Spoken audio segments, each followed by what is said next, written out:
August 27, 2020, amid a global crisis, a cold, clinical announcement echoed through the retail world. Lord & Taylor, the undisputed soul of American luxury for 194 years, was liquidating every remaining location. The legendary flagship on Fifth Avenue, a historic temple of commerce, was already sold off, its grand doors locked permanently. At its zenith, this wasn't just a store, it was a cultural institution. For decades, Lord & Taylor dictated upper-middle-class elegance. It pioneered the animated holiday window display, championed the revolutionary American look, and proudly flew its iconic rose logo across dozens of pristine locations. Generations of families dressed up for Saturday shopping trips just to walk its marble aisles. Yet after nearly 2 centuries of dominance, the grandeur violently collapsed. The elegant waltzes of personal shoppers were abruptly replaced by the harsh tearing of yellow, "Everything must go" banners. Historic architecture was stripped bare. Racks stood barren under flickering fluorescent lights, and loyal employees wept as they locked the glass doors for the final time. The rose had been unceremoniously crushed. How does a gilded dynasty that survived the Civil War, the Great Depression, and 2 world wars suddenly evaporate into bankruptcy? The answer is far darker than the convenient scapegoats of a pandemic or the rise of online shopping. It is a story of suffocating corporate carousels, billions in leveraged private equity debt, a desperate loss of identity, and a baffling fatal sale to a tiny clothing rental startup. Title card: The Ghosts of Fifth Avenue, The Fall of Lord & Taylor. New York City, 1826-2021. The tragic demise of America's oldest luxury department store is a haunting testament to what happens when an irreplaceable cultural legacy is sacrificed at the altar of short-term financial engineering. In 1826, New York City was not yet the gleaming metropolis of steel and glass that the world knows today. It was a bustling, chaotic port town, thick with the smell of salt water, horse-drawn carriages, and raw ambition. The streets of the Lower East Side were muddy and crowded, filled with merchants loudly haggling over the price of everyday commodities. In this rough-and-tumble environment, the concept of luxury retailing was virtually non-existent. Shopping was a chore, a necessary transaction rather than an experience. Enter Samuel Lord, an English immigrant with a refined palate and a sharp eye for a shifting demographic. Armed with a modest $1,000 loan from his wife's family, Lord opened a small dry goods store at 47 Catherine Street. 8 years later, in 1834, he took on his wife's cousin, George Washington Taylor, as a partner. Together, they forged a name that would echo through American commerce for nearly 2 centuries: Lord & Taylor. From the moment the doors opened, Lord & Taylor understood a fundamental truth that would define their empire. The rising American upper middle class hungered for European elegance. While other merchants sold basic cotton and coarse wool in cramped, dimly lit spaces, Lord & Taylor offered an oasis of refinement. They imported delicate silks, rich cashmeres, intricate laces, and premium hosiery. They catered heavily to the lucrative mourning trade, providing high-quality black garments that Victorian customs demanded. But it wasn't just what they sold, it was how they sold it. The partners introduced a fixed-price policy, eliminating the aggressive and often intimidating practice of haggling. This seemingly simple innovation profoundly changed the social dynamics of commerce. It created an environment built on trust and respect, transforming the store into a safe, respectable sanctuary where wealthy women could browse independently, away from the male-dominated chaos of the streets. Shopping was no longer a rugged necessity. It was becoming a leisurely, aspirational pursuit. As New York's elite began their steady migration northward up the island of Manhattan, leaving the crowded downtown behind, Lord & Taylor followed the money. They were pioneers in retail real estate, understanding that a luxury brand must be physically situated at the epicenter of wealth. In 1859, the company erected an astonishing 5-story cast-iron building at the corner of Broadway and Grand Street. It was a marvel of modern architecture, featuring an elegant central rotunda and massive glass skylights that bathed the merchandise in natural sun. By the late 19th century, the store moved again, securing a massive, palatial location at Broadway and 20th Street. deeply anchoring itself in the fabled Ladies' Mile historic shopping district. Here, the store introduced another revolutionary piece of technology to the retail world: the steam-powered passenger elevator. Women draped in heavy Victorian dresses no longer had to climb exhausting flights of stairs. They were smoothly lifted from floor to floor, surrounded by mahogany and brass. Lord & Taylor was no longer just a purveyor of goods, it was a purveyor of modernity. George Washington Taylor retired before the Civil War, and Samuel Lord passed away in 1889, but the institution they built had grown larger than its founders. As the 19th century bled into the 20th, the name Lord & Taylor had become entirely synonymous with aristocratic New York life. It was a place where generations of mothers brought their daughters to purchase their first proper dresses, passing down loyalty to the brand like a family heirloom. Yet as the city continued its relentless expansion northward, the famed Ladies' Mile began to lose its luster. New York's wealthiest families were building their mansions further uptown, along a wide, sunlit thoroughfare that was quickly becoming the most expensive stretch of real estate in the world. To survive and maintain its crown as the arbiter of American elegance, Lord & Taylor would have to make its boldest move yet. They would have to plant their flag on the very spine of Manhattan's elite society. The era of downtown Genesis was over. The era of the Fifth Avenue Temple was about to begin. By the dawn of the 20th century, the cultural geography of New York City was undergoing a seismic shift. The city's aristocracy, fueled by the staggering wealth of the Gilded Age, was abandoning the dense, chaotic streets of Lower Manhattan and migrating north. They were building their palatial mansions along a wide, sun-drenched thoroughfare that would soon become synonymous with global power and unimaginable wealth, Fifth Avenue. For the executives at Lord & Taylor, the message was clear. If the brand was to maintain its supremacy as the ultimate arbiter of American taste, it could not remain behind in the fading shadows of the Ladies' Mile.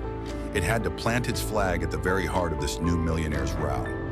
It was a staggering financial gamble, a maneuver that required vast capital and unshakable confidence. On February 24, 1914, that gamble was unveiled to the world. At the corner of 38th Street in Fifth Avenue, the new Lord & Taylor flagship store opened its heavy bronze doors. It was, simply put, a masterpiece. Designed by the prestigious architectural firm Sterrett & Van Vleck, the 10-story Italian Renaissance Revival building was less of a commercial retail space and more of a secular cathedral dedicated to the religion of luxury.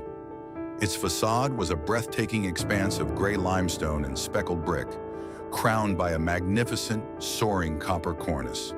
The architecture was deliberately imposing, yet profoundly graceful, intended to make anyone who approached its entrance feel as though they were stepping out of the grid of the city and into a realm of untouchable elegance. Inside, the environment was carefully engineered to overwhelm the senses. Shoppers walked across pristine travertine marble floors, their eyes drawn upward to soaring, vaulted ceilings. The store featured a majestic concert hall, a sprawling dining room for society ladies to take their afternoon tea, and deeply carpeted salons that resembled the parlors of European royalty rather than a place of business. It was an ecosystem of indulgence. But the true genius of the Fifth Avenue flagship lay not just in its architectural grandeur, but in its theatrical innovation. Lord & Taylor understood that retail was no longer merely about acquiring goods. It was about the spectacle of desire, and nowhere was this spectacle more brilliantly executed than on the sidewalk itself. The store introduced a revolutionary, patented hydraulic lift system beneath its display windows. Instead of decorators cluttering the storefront during the day to change mannequins and merchandise, all the design work was done in secret, deep within the subterranean basement. Entire elaborate sets were constructed underground. Then, under the cover of darkness, the hydraulic elevators would silently lift these fully realized dioramas up to street level. When New Yorkers awoke and walked down Fifth Avenue the next morning, they were greeted by entirely new, breathtaking worlds of fashion that seemed to have appeared by magic. This mechanical marvel laid the groundwork for one of Lord & Taylor's most enduring cultural legacies, the animated holiday window display. While the true golden age of the Christmas windows would flourish in the coming decades, the Fifth Avenue flagship established the store as a pioneer of street-level theater. It transformed window shopping from a casual pastime into an essential New York ritual. Crowds would gather in the freezing cold, pressing their faces against the thick plate glass, mesmerized by the meticulous, silent storytelling unfolding before them. Yet this era of magnificent expansion was not without its hidden tensions. The year the Fifth Avenue Temple opened, 1914, was the very year the world plunged into the devastating abyss of the First World War. Global supply chains were abruptly severed. The luxurious European silks, French laces, and imported embellishments that had built the Lord & Taylor name were suddenly trapped across a perilous, war-torn ocean. The executives faced a terrifying reality. A massive, incredibly expensive new flagship built on the promise of international luxury, suddenly cut off from the world.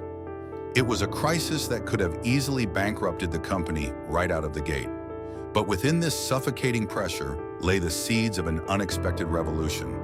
Deprived of European imports, Lord & Taylor would eventually be forced to look inward, setting the stage for a dramatic pivot that would change not just the company, but the entire global fashion industry. The temple had been built. Now it needed a savior to redefine what belonged inside it. As World War II drew to a close, the United States entered an era of unprecedented economic prosperity. The middle class was expanding, and with it, a voracious appetite for the lifestyle that Lord & Taylor had so perfectly curated. Dorothy Shaver's American look was no longer just a wartime necessity. It had become the definitive aesthetic of the modern, triumphant American woman. The brand was operating at the absolute peak of its cultural power, dictating trends rather than merely following them. Shaver understood that luxury was not just about the garment, it was about the psychology of the environment. She meticulously redesigned the store's interior to resemble a series of intimate, specialized boutiques rather than a massive, intimidating warehouse. She introduced the famous Birdcage restaurant, transforming the simple act of taking a lunch break into a glamorous social event where society women could see and be seen. It was also under Shaver's exacting direction that Lord & Taylor adopted its most enduring visual signature, the American Beauty Rose. The elegant, long-stemmed red rose began appearing on crisp white shopping bags, luxury hat boxes, and store signage. It was a masterstroke of branding long before the concept of corporate identity was formalized. The rose became a silent language. Carrying a Lord & Taylor shopping bag down the street was a subtle but undeniable flex of status and refined taste. But Shaver's vision extended far beyond the glittering confines of Manhattan. She was acutely aware of a demographic shift that was about to redefine the nation, the rise of the automobile and the migration to the suburbs. While other executives viewed suburban stores as a potential downgrade that might cannibalize flagship sales, Shaver saw the future. She spearheaded the opening of Lord & Taylor's first true branch locations, starting with Manhasset, Long Island, in 1941, followed by Westchester and Milburn. These were not compromised secondary outposts. Shaver insisted that the suburban branches maintain the exact standard of elegance as the Fifth Avenue Temple, complete with distinctive architecture, sprawling parking lots, and the legendary Lord & Taylor customer service. She effectively invented the upscale suburban shopping experience, paving the way for the mall culture that would soon blanket the nation. By the late 1950s, Lord & Taylor was an unstoppable, flawlessly calibrated machine. It was deeply woven into the fabric of American life, a trusted confidant to millions of shoppers. But the inherent danger of a brand so heavily reliant on a single visionary is the vacuum left in their absence. In June 1959, at the height of her influence and power, Dorothy Shaver suffered a sudden stroke and passed away at the age of 65. The shockwave through the retail industry was profound. Flags across Fifth Avenue were lowered to half-mast. The retail world had lost its first lady. For Lord & Taylor, the loss was existential. The executives left behind had inherited a tremendously profitable empire and a blueprint for suburban expansion, but they had lost their compass.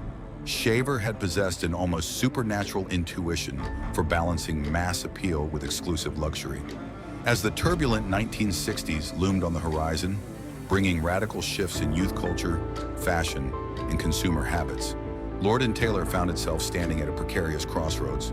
They had the map to the suburbs, but the visionary who drew it was gone. The machine would keep running, but the soul of the operation was beginning to quietly hollow out. In the wake of Dorothy Shaver's passing in 1959, the executives who inherited the Lord & Taylor empire found themselves holding a masterclass blueprint for suburban retail. Shaver had proven that wealthy shoppers would eagerly embrace a luxury department store closer to their manicured suburban homes. But in the 1960s and 1970s, as America's love affair with the automobile birthed the golden age of the enclosed shopping mall, that carefully calibrated blueprint was about to be stretched to its absolute breaking point. The strategy shifted from curated, deliberate expansion to aggressive, widespread colonization. The American landscape was rapidly transforming, with sprawling shopping malls rising from former farmlands and empty fields across the country.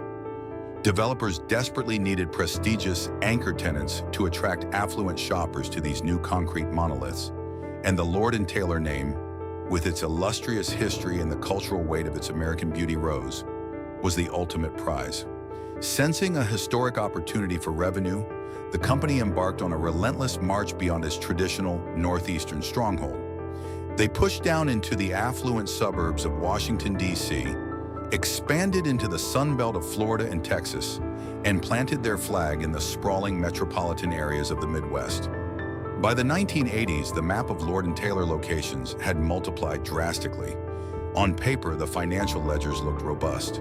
The revenue was flowing in, driven by the sheer, unyielding volume of the American middle-class consumer boom. However, beneath the surface of this rapid expansion lay a quiet, insidious crisis of identity. The fundamental premise of luxury retail is rooted in scarcity, exclusivity, and an impeccably controlled environment. The Fifth Avenue flagship was a temple, a singular architectural marvel where every marble tile, every dramatic window display, and every highly trained personal shopper was meticulously managed. But how do you replicate the magic of a bespoke Italian Renaissance palace inside a windowless, concrete box at the end of a suburban mall corridor?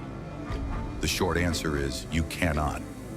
As Lord & Taylor stamped out 30, 40, and eventually over 80 locations across the country, the uncompromising standards of the brand began to slowly, inevitably dilute. The grand theatrical window displays that had made the brand famous in New York were largely abandoned in the suburbs, replaced by standard, uninspired glass frontages facing endless seas of asphalt parking lots. The intricate, boutique-like interiors championed by Shaver gave way to wide, homogeneous aisles designed for maximum product density and efficient foot traffic. Furthermore, stocking dozens of massive department stores required a fundamental shift in merchandising. The buyers could no longer focus solely on the unique, curated, and exclusive designs that had defined the American look. To fill the sprawling square footage of their mall anchors, they had to rely increasingly on mass-produced, predictable premium brands. The clothing was still high quality, and the price tags remained distinctly upscale, but the soul of the inventory had changed. Lord & Taylor was no longer introducing women to the future of fashion. It was simply selling them what was safe, acceptable, and ubiquitous. This dilution fundamentally altered the psychology of the customer. For the older generation of New Yorkers, Lord & Taylor was still a sacred institution, a place of refined elegance and cherished family traditions. But for the millions of new shoppers in Texas or Illinois, the brand lacked that historical reverence. To them, Lord & Taylor was just another upscale anchor store, situated somewhere between a Macy's and a Neiman Marcus. It was a nice place to buy a cashmere sweater or a mother of the bride dress, but it was no longer a destination that inspired awe. The American beauty rose, once a symbol of unquestionable upper-crust status, was becoming commonplace. The brand had successfully captured the American suburbs, but in doing so, it had sacrificed the very aura of exclusivity that made it desirable in the first place. This identity crisis left Lord & Taylor in a dangerously vulnerable position. They were too expensive to compete with the aggressive discounting of mid-tier department stores, yet they had lost the razor-sharp luxury edge needed to fight off high-end rivals like Saks Fifth Avenue and Nordstrom, who were also expanding aggressively. They had become trapped in the treacherous, squeezed middle of American retail. Worse still, by transitioning from a singular, fiercely independent New York institution into a sprawling network of mall-based assets, Lord & Taylor caught the attention of a new, ruthless breed of corporate titans. The era of the visionary merchant was fading. The era of the corporate raider was about to begin. The beloved store was about to become a pawn in a much larger, far more dangerous game of financial engineering. For decades, the retail industry had been guided by merchants, visionaries who walked the store floors, touched the fabrics, and understood the emotional alchemy of selling a lifestyle. But as the 1980s dawned, a new kind of power player emerged in American business. The era of the merchant was rapidly giving way to the era of the financier. Wall Street had discovered the massive cash flows generated by department stores, and suddenly, historic institutions were no longer viewed as cultural landmarks. They were viewed as assets to be acquired, consolidated, and squeezed for maximum shareholder value. Lord & Taylor was originally the crown jewel of Associated Dry Goods, a holding company that allowed its regional chains to operate with a high degree of creative independence. The buyers in New York City still controlled the inventory, ensuring that the Fifth Avenue standard was maintained, even if the suburban stores lacked the architectural grandeur of the flagship. But this independence made Associated Dry Goods a prime target for a corporate takeover. In 1986, the inevitable happened. The May Department Stores Company, a massive retail conglomerate based in St. Louis, launched a hostile $2.2 billion takeover of Associated Dry Goods. The collision of cultures was immediate and devastating. May was a phenomenally successful corporation, but its success was built on a philosophy entirely alien to the heritage of Lord & Taylor. May was driven by ruthless operational efficiency, strict financial controls, and a cookie-cutter approach to retail. They were run by accountants and spreadsheet analysts who prioritized profit margins over prestige. To the executives in St. Louis, there was no tangible value in the subtle nuances of the American look or the delicate curation of high-end boutiques. Merchandising was simply a numbers game. Almost immediately, the corporate hollowing out began. May systematically stripped Lord & Taylor of its operational autonomy. The legendary New York buying offices, which had historically scoured the globe for unique, high-quality garments, were dismantled and consolidated into the St. Louis headquarters. The buyers who intimately understood the sophisticated tastes of the Lord & Taylor customer were replaced by corporate buyers purchasing massive, homogenized orders for all of Maycoa's regional chains at once. The merchandise on the floor shifted dramatically. The exclusive designer relationships that had defined the brand were quietly phased out in favor of safer, lower-cost, high-margin private labels. The opulent store interiors saw their maintenance budgets slashed. The highly trained personal shoppers and dedicated sales staff were replaced by fewer, lower-paid clerks. To offset the decline in organic foot traffic caused by this drop in quality, May deployed a tactic that fundamentally poisoned the brand's luxury cachet: the relentless promotional cycle. Lord & Taylor became addicted to heavy discounting. The store was suddenly awash in bright red sales signs, weekend doorbusters, and mail-order coupons. The American Beauty Rose, once a quiet emblem of upper-crust exclusivity, now merely signaled that a customer could probably get 30% off a moderate-tier sweater if they waited for the Sunday paper. This financial engineering kept the revenues nominally stable through the 1990s, but it was a Faustian bargain. The soul of Lord & Taylor had been gutted.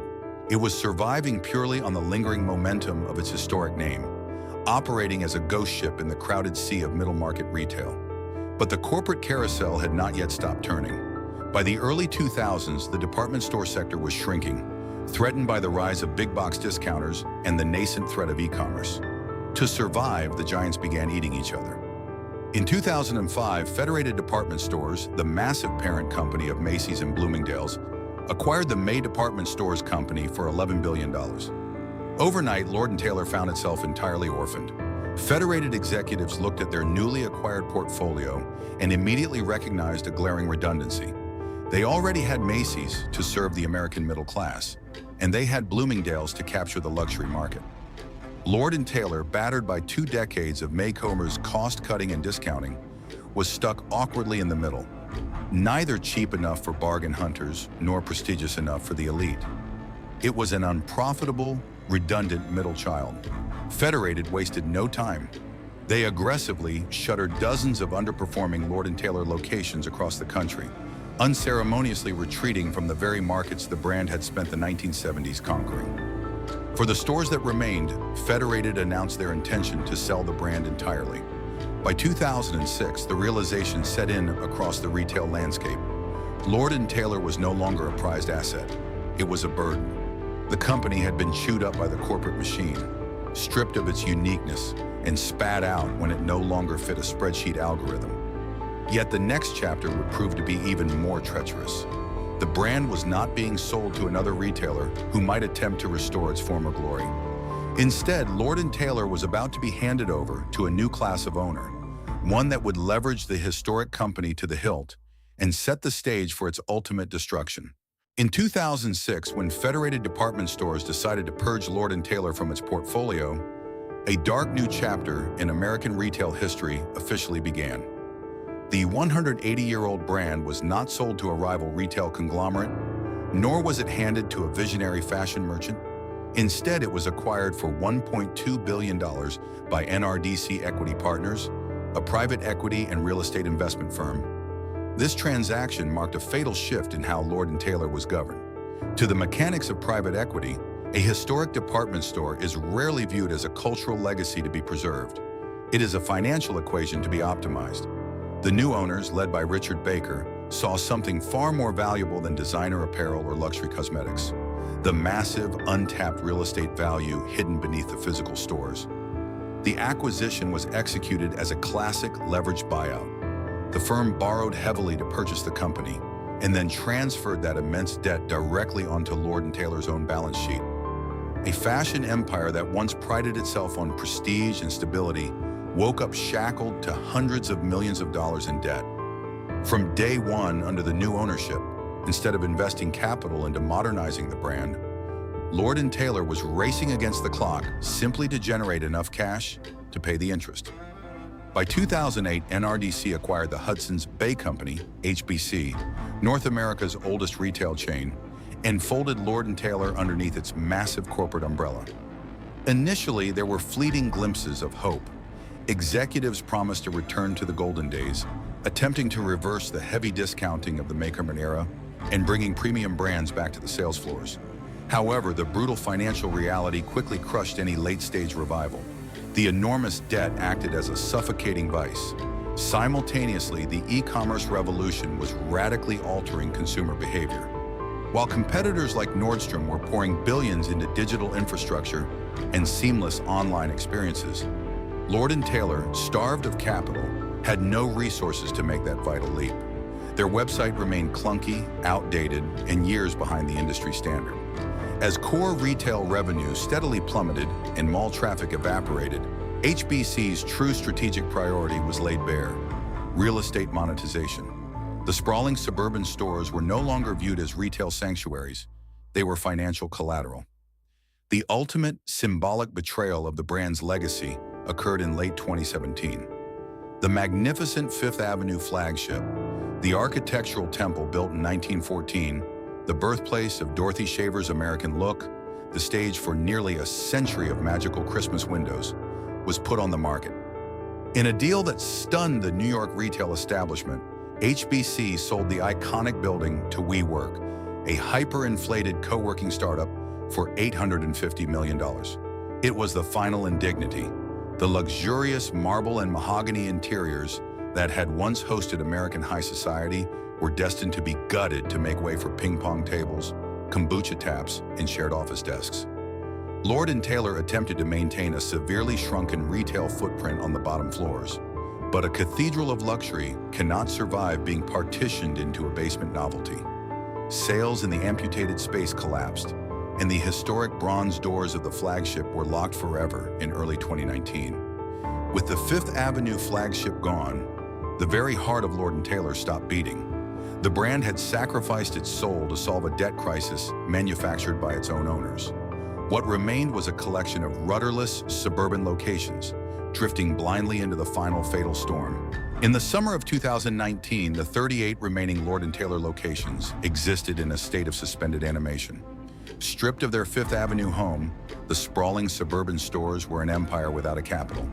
The Hudson's Bay Company, suffocating under the weight of its own retail miscalculations, was desperate to offload the hemorrhaging operations while retaining the highly lucrative real estate underneath them. They needed a buyer, any buyer, to take the operational liability off their hands. When the identity of that buyer was finally revealed in August, a collective gasp echoed across the retail industry. It wasn't a massive competitor like Macy's stepping in to absorb the locations. It wasn't a nostalgic billionaire looking to rescue a storied piece of Americana. The buyer was Latote. To understand the sheer absurdity of this transaction, one must look at what Latote was. Founded in 2012 and based in San Francisco, Latote was a tech startup. Its business model revolved around a digital subscription service that rented everyday women's clothing and maternity wear out of cardboard boxes.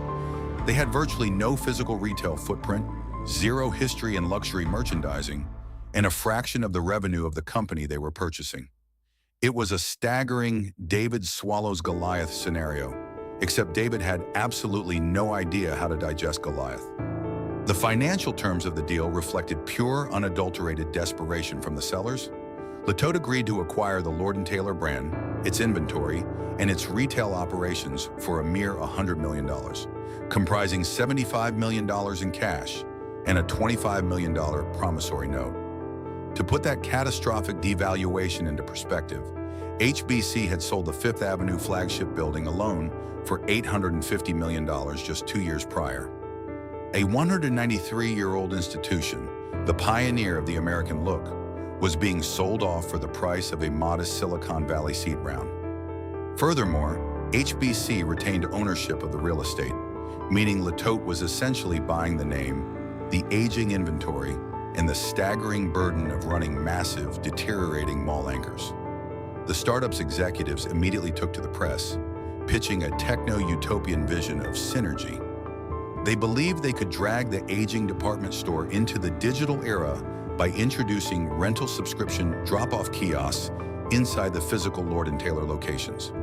They theorized that younger, tech-savvy shoppers would flock to the department stores to swap out their rented weekend outfits, and while there, perhaps buy a lipstick or a handbag. But this logic fundamentally misunderstood both the brand and the consumer. The loyal Lord & Taylor shopper, the woman who remembered the pristine aisles, the piano player in the atrium, and the American Beauty rose, was profoundly uninterested in a tech bro rental subscription model. Conversely, the young, app-driven Gen Z consumer was not going to suddenly start hanging out in an aging, fluorescent-lit mall anchor store just because a startup had acquired it. The synergy existed only on pitch decks. On the actual sales floor, it was entirely incoherent. The culture clash was painful to witness.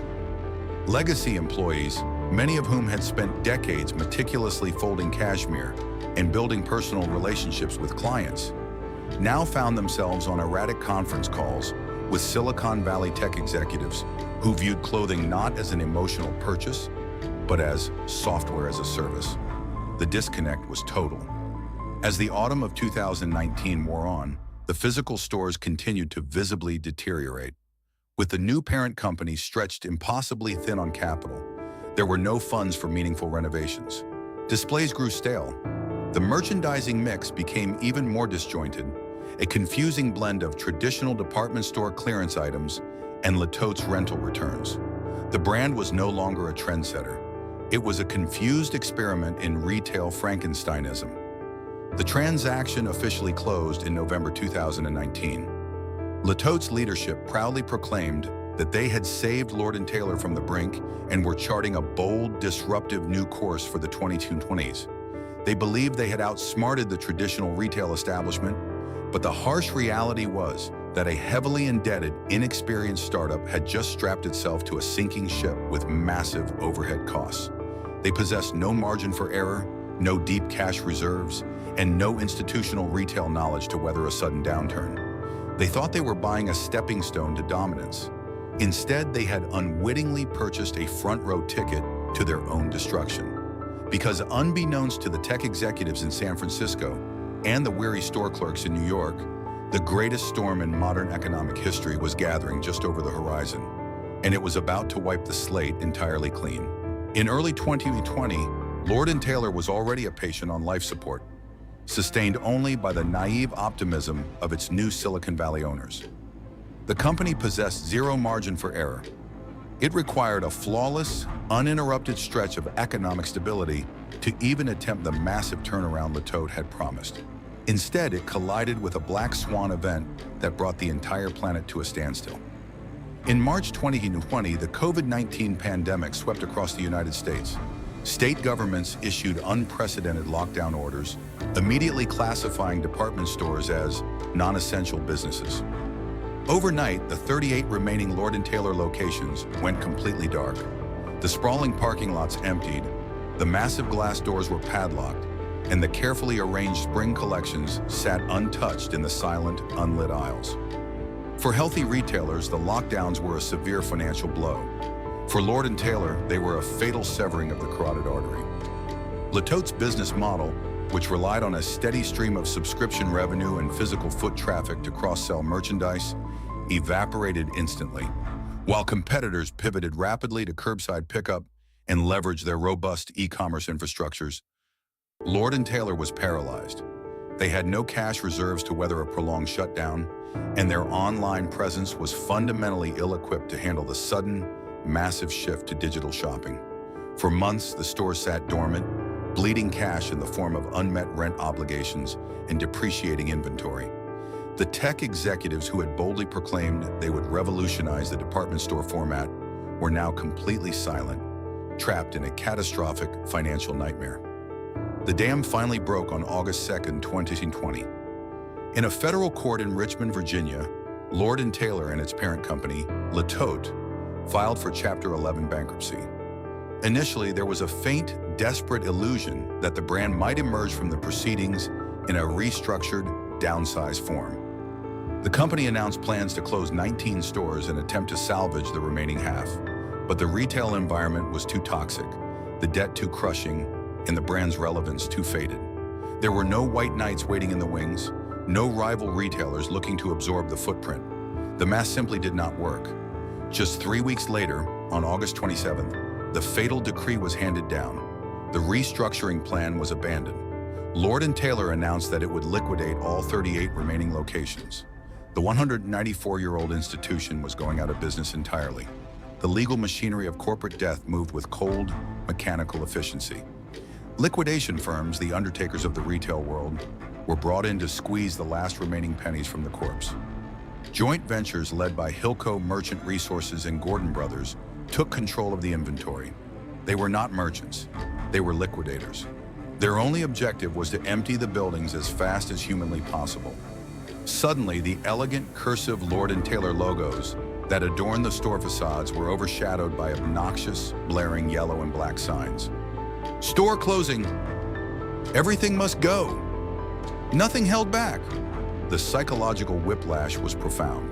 A brand that had spent nearly 2 centuries meticulously cultivating an aura of refined upper-crust exclusivity was now shouting at passing traffic with the desperate aesthetic of a dollar store fire sale. The final agonizing descent had officially begun, setting the stage for the most heartbreaking weeks in the company's long history. The final months of 2020 were a grim, drawn-out funeral for Lord & Taylor.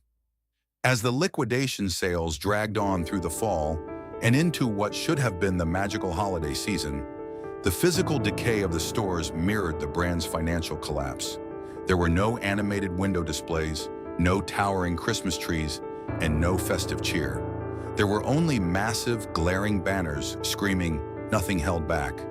The meticulously curated boutiques of Dorothy Shaver's era were replaced by a chaotic, depressing jumble. Fine cashmere sweaters and designer dresses were haphazardly tossed onto disorganized metal racks, deeply discounted week after week. The American Beauty Rose logo looked down upon scenes of retail carnage. Customers, many of whom had shopped at Lord & Taylor for decades, returned one last time not for the luxury experience, but to pick over the remains of their own memories. The emotional toll on the employees was devastating. Many of these workers were not transient retail clerks. They were career professionals who had dedicated 10, 20, or even 30 years of their lives to the brand. They knew their clients by name, remembered their families, and had helped them select outfits for life's most important milestones. weddings, graduations, and funerals. Now they were tasked with dismantling their own professional homes. They were forced to endure the indignity of haggling with aggressive bargain hunters over the price of clearance merchandise, all while knowing their paychecks and their health care would soon stop permanently. As winter approached, the inventory dwindled, and the true, hollow reality of the liquidation set in. It wasn't just the clothing that was for sale. Absolutely everything was marked with a price tag. The plush velvet chairs from the shoe departments, the elegant display tables, the wooden hangers, the mirrors, and even the naked, dismembered mannequins were sold off to the public. The stores were systematically stripped down to their bare, concrete bones. By January 2021, the remaining locations were vast, echoing caverns of empty space. Bright fluorescent lights glared down on barren floors, marred by scuff marks where fixtures used to stand. Handwritten signs thanking customers for years of loyalty were taped hastily to the glass doors, a heartbreaking contrast to the professionally engraved brass plaques of the past. The final days arrived quietly, devoid of any ceremony. In the final weeks of February 2021, the last few remaining Lord & Taylor stores, operating with skeletal crews, prepared to shut down. The final hours were haunting. The soft piano music that used to play over the PA system had long been silenced. Instead, the only sounds were the beeping of the last cash register transactions and the echoing footsteps of the final scavengers wandering through the deserted aisles. When the final announcements were made over the intercom, declaring the permanent closure of the stores, tears flowed freely. The employees gathered their personal belongings, shared quiet, lingering hugs in the empty vestibules, and walked out into the cold winter air. When the keys turned in the locks for the last time, a 194-year-old American institution was effectively erased from the physical world. The pioneer of the Fifth Avenue window display, the champion of the American look, and the undisputed arbiter of middle-class elegance had not just gone out of business. It had been dismantled piece by piece until nothing remained. The silence that fell over these massive suburban buildings was deafening. The golden age of the American department store had officially suffered one of its most tragic casualties. The physical aftermath of Lord & Taylor's collapse left a massive, undeniable scar on the American retail landscape. When the liquidation sales finally concluded in early 2021, they left behind dozens of colossal, empty anchor spaces in shopping malls across the country. These were not small storefronts that could be easily repurposed by local businesses. They were multi-level, 100,000 square foot behemoths. For the malls that housed them, the closure was a devastating blow. Anchor stores are designed to be the gravitational centers of a shopping complex, drawing in foot traffic that feeds the smaller, surrounding boutiques. Without Lord & Taylor, entire wings of these malls went completely dark. The grand entrances, once flanked by carefully manicured landscaping and polished brass handles, were boarded up or locked behind heavy metal gates. The once bustling parking lots outside these entrances became vast, empty seas of cracking asphalt, slowly being reclaimed by weeds.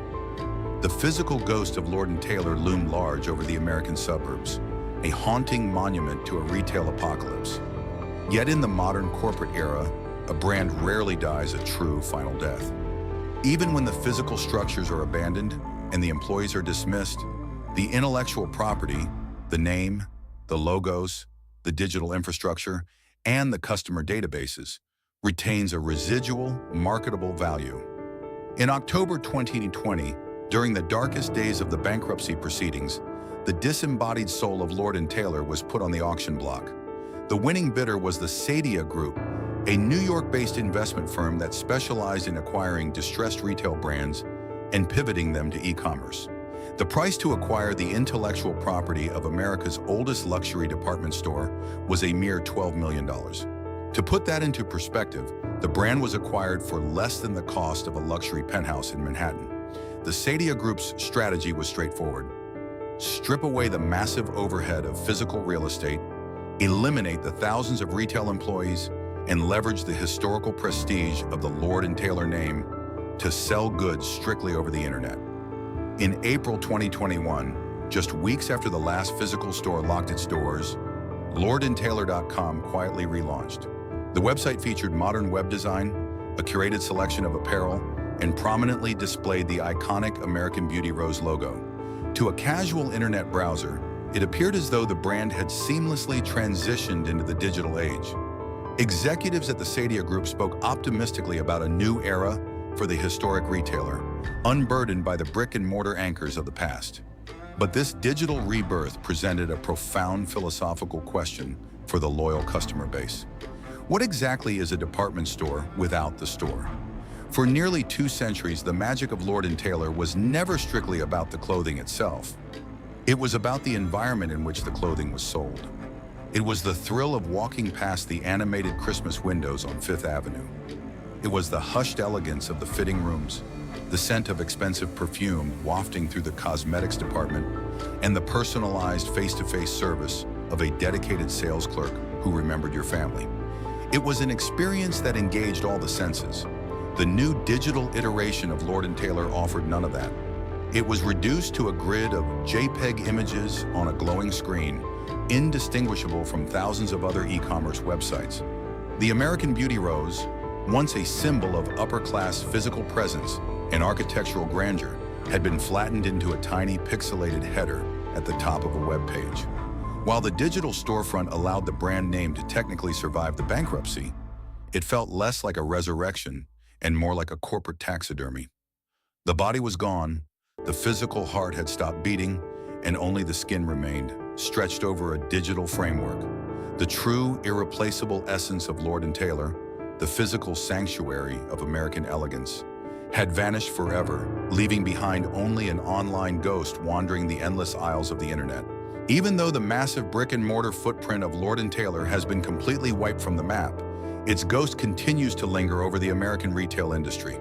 The story of its collapse is now frequently cited in business schools and corporate boardrooms, though it is too often reduced to a simple, convenient narrative about the unstoppable rise of e-commerce and the shifting habits of younger consumers. But to blame the death of Lord & Taylor solely on the internet is to miss the profound, tragic lessons of its demise. The true legacy of Lord & Taylor's downfall is a stark, unforgiving warning about the fatal limits of financial engineering. For over a century, the company was run by visionary merchants, pioneers like Samuel Lord and Dorothy Shaver, who intuitively understood that high-end retail is an emotional transaction. They knew that a luxury brand is a delicate, living ecosystem built on trust, environment, and an unwavering commitment to quality. When that ecosystem was handed over to private equity firms, real estate conglomerates, and eventually a Silicon Valley tech startup, that magical alchemy was fundamentally destroyed. The new corporate overseers did not view the stores as cultural institutions or communities. They viewed them as lines on a spreadsheet, real estate assets to be monetized, and collateral for leveraged debt. They starved the brand of vital capital, diluted its merchandise to chase the mass market, and ultimately sold off its historic Fifth Avenue home for a quick, desperate cash injection. The business lesson is brutal and undeniable. You cannot strip mine a heritage brand for its real estate, saddle it with insurmountable debt, strip away its identity, and expect the historical weight of its name to somehow guarantee survival. A brand is only as strong as the respect it shows its core customers. And in its final decades, the corporate stewards of Lord & Taylor offered those loyal shoppers nothing but confusion and compromised standards. Yet despite the tragic and undignified nature of its end, the cultural legacy of what Lord & Taylor achieved during its golden era remains permanently woven into the fabric of American history. Long before the era of disposable fast fashion and globalized supply chains, Lord & Taylor taught a booming nation how to dress with accessible elegance. Through the fearless leadership of Dorothy Shaver, the store broke the tyrannical grip of European couture, giving birth to the American look.